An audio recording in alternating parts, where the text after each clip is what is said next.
everyone. It's Dr. Sarah Vaughan with Yodo, and today I have a special guest with me. It's Chaplain Mark Jurkowski, and he goes by Chaplain Skee. And I would like for you to introduce yourself, Chaplain, and give us a little bit about you. You bet. Thank you for having me with you today. I really appreciate it. Well, let me start with the personal stuff, actually. I've been married to Trish for 33 years. We have 4 kids of our own that we raised and 3 that we were legal guardian for. So we've been busy on that front. But in the midst of that, I did 25 years as a church pastor, and also at the same time, 21 years in the Air Force Reserves as a chaplain as Wow, well. thank you for your service. Thank you. Thank you. And I was rightly pointed out by my wife that you seem to enjoy yourself the most when you're doing the chaplain stuff over the church work stuff. And absolutely correct. And so about 10 years ago, when we were just moving into Florida from Southern California, I went back to earn my clinical pastoral education units and got board certified as a chaplain mostly through a residency at Florida Hospital, as well as some part-time work in a level 1 trauma unit also. And through all of that, waiting for a job to come up that I thought was coming up at a local hospital, I ended up in hospice, just sort of ended up there. And I thought, well, this is a good temporary start. This will keep me busy for a while. And it turns out that the kind of team I was placed on with the hospice provider, working in ALFs and assisted livings and skilled nursing facilities, I loved it. I was set. This is it. It's very, very meaningful work, and I wouldn't want to do anything else. So here we are. Wow. How long ago did you start in hospice? I started in hospice about 7 years ago, worked for one company for just over 6 years, and have been back in the hospital setting now for about a year. So a lot of rich private experience as a pastor and then a chaplain, and it sounds like a lot of education. It takes a while to get here. Yeah, it's there are chaplain opportunities in the community that really don't take much of any education, but you need to be endorsed by a recognized denomination in the United States, and generally possess a master's degree in theology, have some experience in real life, and also the clinical pastoral education units. You need to pick those up from a recognized group as well. And then each unit is about 400 hours of work. So 4 units, 1,600 hours. It takes a while to get here, but it's well worth it. You really enjoy what you do. Absolutely. Tell me a little bit about your military experience. Are you a chaplain in the military as well? Yes, the military has had chaplains going all the way back to informally back in the Civil War, Revolutionary War. And the chaplain provides support, emotional, spiritual, whatever kind of support is needed to the military member and their families as well. And there's a lot of ways you can serve in the military as a chaplain, through not just through a hospital, but we do go all over the world and deploy, and we're in harm's way all the time. We're unarmed because we're technically not combatants according to the Geneva Conventions, but we have an enlisted member who is armed with us all the time. So we kind of have like that bodyguard thing. So okay. So we're safer. But and it varies from Air Force to Army to Navy how things look. But we support and make sure our members are mission ready and ready to go through all kinds of hurt and pain. That brings up a question for me that I think a lot of people have when you talk about spirituality versus religion. Can you tell me a little bit more about that? Because I am sure you run into people who think or tell you they don't need a chaplain or they don't need a pastor. And there's a difference between religiosity and spirituality. Is that correct? Sure. Religion and spirituality seem to have become differentiated in our American culture over the last several decades. Religion meaning more of the exercise of your spirituality in an organized sense, usually through a church, a synagogue, a mosque, usually through some sort of structured environment with a clearly laid out theology and understanding of who God is and how the world works, and a recognized history there. Spirituality has become to mean more and again, this is how I understand it too. Let me just put that in there as well. This is, I'm not sure there's a set definition for everyone. So someone else might think of it differently, and that's okay. But spirituality, on the other hand, is more a looser version of the same thing. It's how an individual connects with something larger than themselves, how they make meaning out of what's going on around them, and how they connect to that meaning in ways that are important to them. And so when I ask, do they have a spiritual background? What gives you strength and meaning and so on?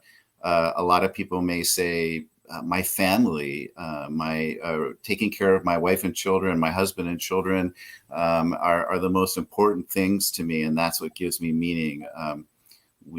I know a chaplain friend of mine said that they had a patient who found birds and bird watching and being in nature the most meaningful thing to them. And so as they lay actively dying, he just piped in the sounds of birds chirping to help that patient find strength in what gave her the strength in life.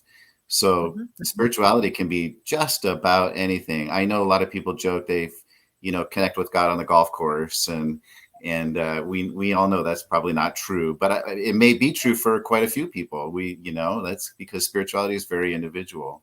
When I have introduced people to our team and tell them that, one of the people I wanted to meet with is the chaplain, and they'll say, oh, I don't need a chaplain, I have a pastor. I'll tell them, well, our chaplain is not to replace your pastor. Our chaplain is to connect with you in a spiritual way, where spirituality and religion are kind of like, to me, cereal and Fruit Loops, where one of them is more encompassing and the other one is more specific.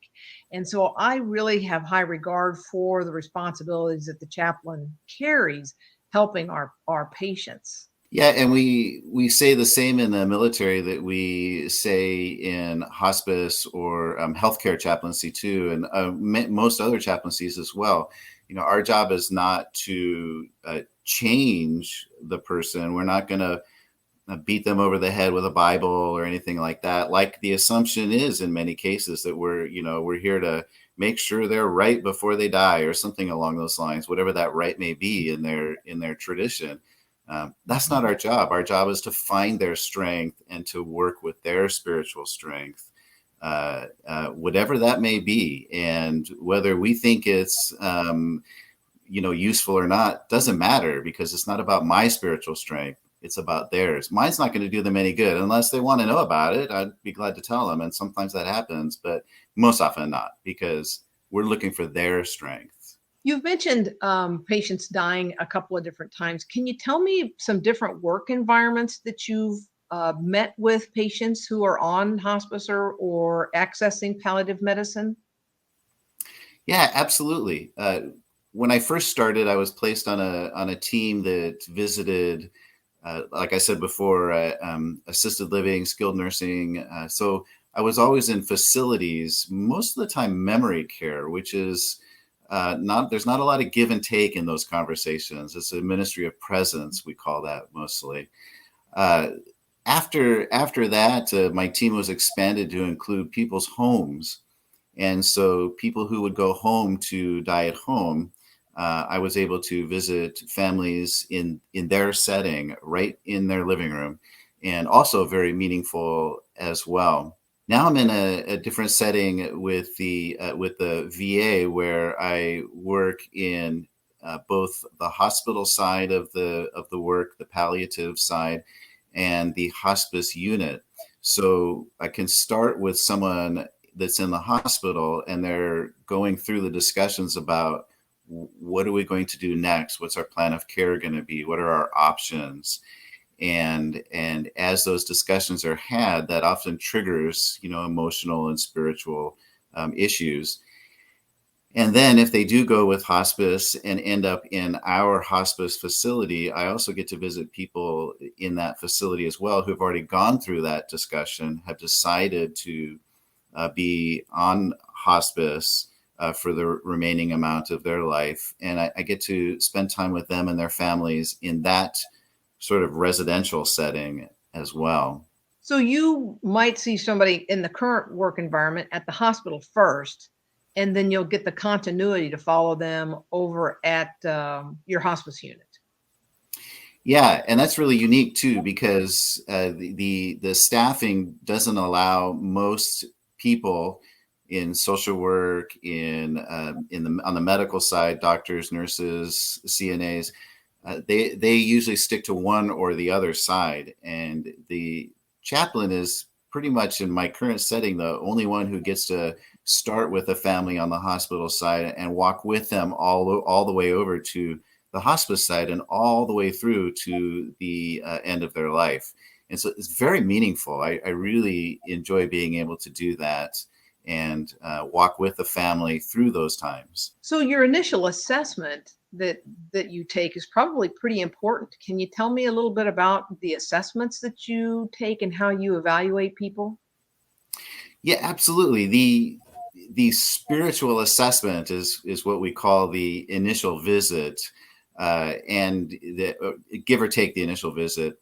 And there are a lot of tools out there that chaplains have put together over the years to do a spiritual assessment, because we chart in the hospital setting and in the hospice setting, we chart a spiritual assessment. That's always what it's called. And there's no agreement that any one tool is better than any other. And what I have found is taking little bits and pieces of all the different tools that are out there, I try to work with the family and their patient in a way that doesn't come across that I'm going down a checklist or going down a question and answer, like many have to do. They when you first come into a medical setting, boy, that's what everybody has to do. They're going down their checklist. So I try to be much more informal with that and build a relationship with them by asking questions about their family history, their health history, their spiritual history. And as they talk, little things will come up, that will red flag my interest, and things about maybe how important family is, or things about major dysfunction in the family. And anytime a red flag comes, or it's not really a red flag, a hook comes up, let's say, every time a hook comes up, I'll try to grab onto that and see if it goes anywhere. And in that way, I'm trying to get that spiritual assessment. Sometimes we're not in a place yet where the family can talk about those things, or the patient can talk about those things. And so I may have to come back on the next visit. And that's where the charting is really important for me, because if I see a lot of people, or I have some real heavy things going on, by the time I get back to that next patient, I might have forgotten a lot of the conversation. The charting will help me remember, oh yeah, this is the hook I need to work with on the next visit. And also we read each other's charts. And so the teams, the other members of the team, the doctor, the nurse, the social worker, can look at my charting too and see things that they may not be aware of, because, they haven't had a chance to ask those questions yet. Do you find there's a difference between caring for a patient that's under palliative service as to a patient that's under hospice care? Well, sure, because palliative care is the big umbrella, right? And hospice care is a piece of that umbrella. And so someone might be recommended to the palliative care team that I'm a part of for pain management, or just the goals of care discussion. It always says complex goals of care discussion. I guess they don't want to do the complex. They want us to do that. So I don't know. That's the way it always comes across. And so if you're working with someone through that complex goals of care discussion, that's usually done with a doctor and other members of the team as well. And I'm listening for some of the emotional and spiritual things too. Everyone on the team is listening for those. Don't get me wrong. You wouldn't be in this line of work if you didn't have the ability or the desire to make an emotional and spiritual connection with these patients and families. But added ears is what the chaplain brings to that, and listening for the spiritual things too, as well. I had one in a goals of care discussion say, all I want to do is I want to die, be placed on a burning raft and sent out to sea. And the doctor looked at me and said, is that a thing? And I said, well, yeah, that's an ancient Viking tradition that I saw on TV once, so it must be true since I saw it on TV. No, but it is an ancient Viking tradition. And this guy had Viking background. And so, we're all listening for different things and able to bring that to the table. So helping that patient address it, because, getting to work with you has just been tremendous for me. I think you're a great asset to our team. Thanks. But likewise. I think every goal of care discussion is complex. Patients don't really understand. They're afraid. I've had so many people tell me I'm not afraid of being dead. It's the process of dying. But I do have patients who fear what comes next. What comes after I take my last breath? What comes after when I close my eyes the last time? And that's one of the things I really appreciate about having a chaplain as part of the team. And a lot of times during the goals of care discussion, when the doctors have said, we don't really have much of anything left to offer for curative. And then we come in and say, well, we have, to offer for comfort and peaceful and dignified time. A lot of times during that discussion, there's not a lot for me to say, but to listen and be present, because the follow-up is where I get to maybe get some alone time or some additional time and get to grab onto some of those hooks that I caught in the goals of care. So, there's a lot to be done. And what I'm looking for can't always be done on that first visit. And so just being present is really, some may look and say, well, he didn't do anything. Well, I set myself up for the next conversation and the next visit after that, and after that, and after that, God willing that there are more visits like that. So that's the difference between those initial conversations and working, later and longer in the hospice unit. Well, for me, a baseball analogy is we load the bases and you're kind of our cleanup guy. You come in and hit the home run, because you'll be there when we have those initial discussions with patients. And then, we ask them if they have any questions. And sometimes they have questions about studies or labs or next treatments or whatever. And then, we all sort of excuse ourselves and leave them in a stunned silence with you. And so, that's kind of, I don't know, a mystery or maybe unknown to me, because I know that you're left alone with those people. And then you have to kind of assimilate everything they've gotten from the medical information into now, what does that mean to you on a personal level? Yeah, it happens a lot where the initial visit comes, it ends, everyone leaves the room, and I wave goodbye to the rest of the team. And one of the most frequent questions that, after summing things up, or do you understand what this and this and this meant? What can I help you with? One of the biggest questions is, so how do you feel about all this now? And that often leads to more hooks that I can keep, maneuvering through and asking more questions to get deeper into what they're feeling and thinking about what's going to happen next in their life, the next chapter. So you talk with them about other family members or other experiences and their social history and family history and how that affects what their belief system is. Absolutely, because in those structures, their family, their career, why do you do what you do? Why did you do what you did? Maybe their military history, if that's there. In those settings, you learn a lot about a person and the decisions they made.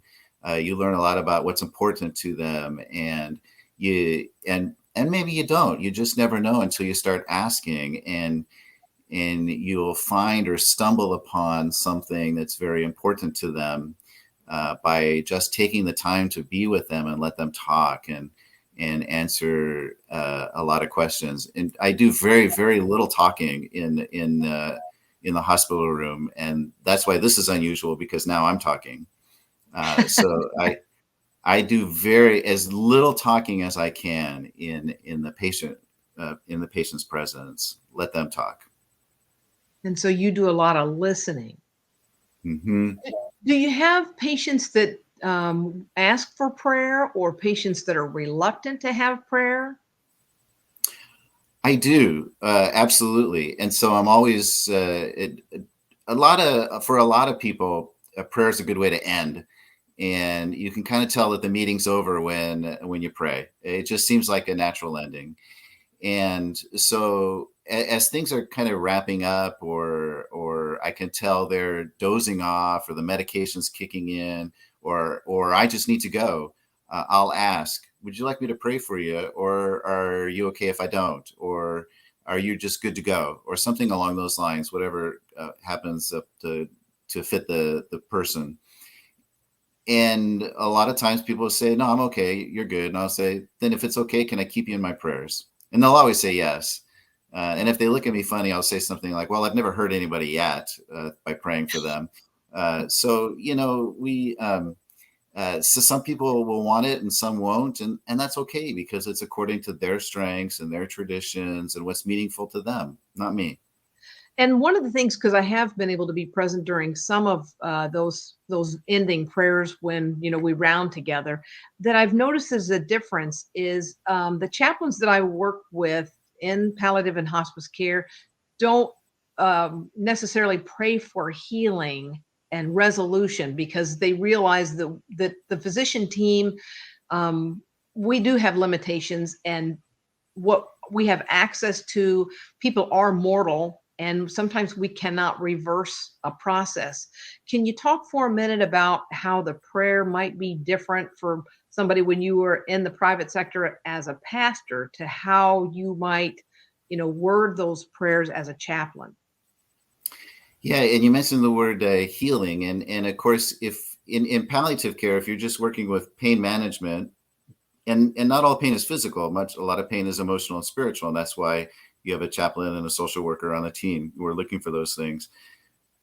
And so you might pray for healing for whatever they're working with, because it might not be a terminal issue at the moment, but most often it is something terminal, and we are then praying for what's going to happen over the next hours, days, months, or even longer.